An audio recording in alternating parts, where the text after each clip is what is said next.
दोस्तों नमस्कार। आज चुनाव की चर्चा करते हैं। लोकसभा चुनाव 2024 जो आम चुनाव हो रहे हैं उसकी बात करते हैं। तो आज राजस्थान के लोकसभा क्षेत्र जोधपुर के बारे में बात करते हैं। यहाँ क्या प्रत्याशी है और क्या समीकरण है यहाँ के इस बार। तो सबसे पहले आपको ये बता दें, यहाँ 8 विधानसभा क्षेत्र आते हैं इस चुनाव संसदीय क्षेत्र में। सबसे पहले हम आपको 8 विधानसभा के नाम बता दें। सरदारपुरा, सूरसागर, जोधपुर शहर, लूणी, फलोदी, पोखरण, लोहावट और शेरगढ़। ये कुल 8 विधानसभा इस क्षेत्र में आती है। इस लोकसभा क्षेत्र में ये पूर्व मुख्यमंत्री अशोक गहलोत का गृह क्षेत्र भी है। वो जोधपुर से ही आते हैं और 2023 अभी दिसंबर का जो चुनाव हुआ उसमें वहाँ तक वो मुख्यमंत्री थे और उसके बाद में सत्ता पलट गई और भारतीय जनता पार्टी की सत्ता राजस्थान में आ गई। जोधपुर शहर में लगातार 10 साल से भारतीय जनता पार्टी के गजेंद्र सिंह शेखावत 2 बार से चुनाव जीतते आ रहे हैं और तीसरी बार भी अब भारतीय जनता पार्टी ने उनको ही मौका दिया है। तो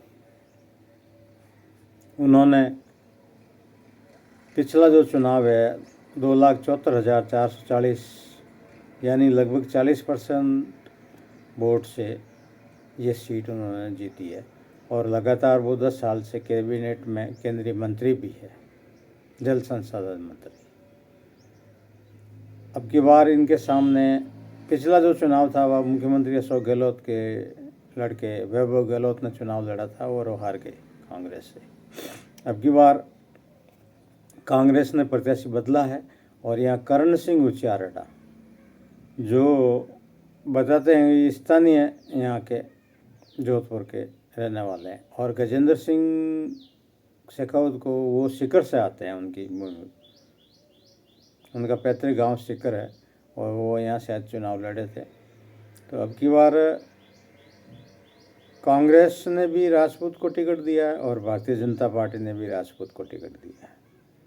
तो मुकाबला यहाँ कांटे का है। जैसे समाचार पत्र, मीडिया, सोशल मीडिया, ये सारे जितने भी स्रोत हैं उनसे ये लग रहा है कि इस सीट पे अब की बार कड़ा मुकाबला, यानी कि 10 साल से एक तो इनकी एंटी इनकम्बेंसी है तो उसके हिसाब से भी लोग जगह जगह माहौल उनका थोड़ा कम लग रहा है दिखने में। तो फिर भी भारतीय जनता पार्टी है। कई बार ऐसा भी देखा गया है कि धरातल पे विरोध तो बहुत हुआ लेकिन वो कैंडिडेट या वो उम्मीदवार वहाँ से सीट निकालने में कामयाब हो गया और लोगों को लगा भी ऐसा कि बात क्या हो गई।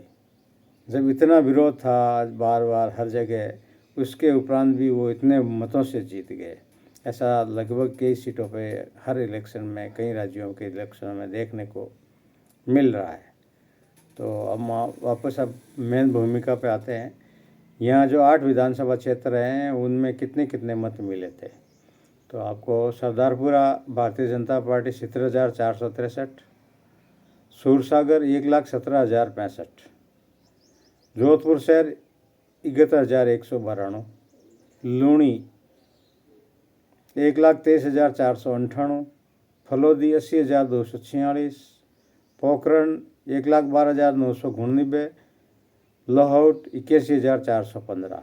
तो ये तो जो मैंने बताया आपको, ये भारतीय जनता पार्टी के उम्मीदवारों को ये वोट मिले।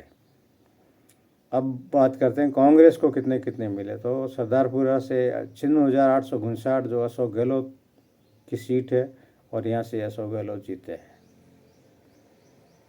सूरसागर, ये भी जोधपुर शहर की सीट है। 78,306 कांग्रेस को मत मिले। जोधपुर शहर एक सीट है, 56,667 वोट मिले हैं कांग्रेस को। लूणी से कांग्रेस को मिले 58,820। फलोदी से मिले हैं 69,459। पोखरण से 77,508 कांग्रेस को मत मिले और लाहौट से 70,867 और अंत में शेरगढ़ विधानसभा क्षेत्र से कांग्रेस को 77,824। तो इस प्रकार अगर दोनों के वोटों की अगर काउंटिंग कर ली जाए मुख्य पार्टियों की, हम जो अदर निर्दलीय जो कुछ लड़े थे उनके बारे में नहीं बात कर रहे हैं, सिर्फ बात कर रहे हैं कांग्रेस और बीजेपी को कितने मत मिले। तो यहाँ से देखा जाए तो 7 विधायक भारतीय जनता पार्टी के और 1 कांग्रेस के, यानी भारतीय जनता पार्टी का वैसे देखा जाए तो पलड़ा बहुत भारी है। हालांकि अभी माहौल कुछ और अलग लोगों को दिख रहा है दिखने में, और वोट में परिवर्तन होने में देखो क्या होता है, वो 6 जून को परिणाम ही बताएंगे इसका पूरा।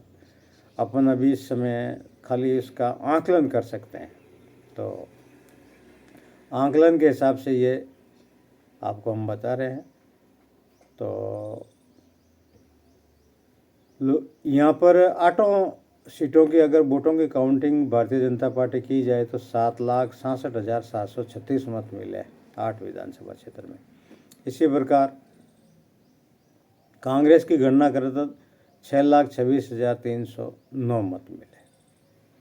अगर अब सिर्फ दोनों पार्टियों के डिफरेंस की अगर हम बात करते हैं तो डिफरेंस 1,40,427 लगभग मतों का है और वहाँ भारतीय जनता पार्टी को ज़्यादा मत मिले।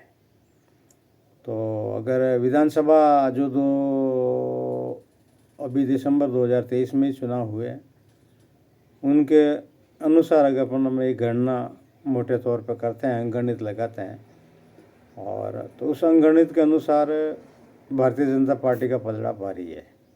यहाँ 7 विधायक है, सबसे बड़ी बात यह है, और सिर्फ 1 अशोक गहलोत की सीट है कांग्रेस की। इस वजह से कांग्रेस पिछड़ गई और विधानसभा चुनाव में भी अपनी सरकार नहीं बना पाई। मोटे तौर पर देखा जाए तो पश्चिमी राजस्थान की 5-6 जो लोकसभा की सीटें हैं, इन सीटों में अगर कांग्रेस पहले जैसा परफॉर्मेंस करती तो शायद कांग्रेस की सरकार बन जाती। अब आप ये देख लीजिएगा 8 में से 1 सीट है। तो इस प्रकार ये जोधपुर लोकसभा के बारे में आपका इस अंकगणित के बारे में बताया कि यहाँ क्या है, क्या होने वाला।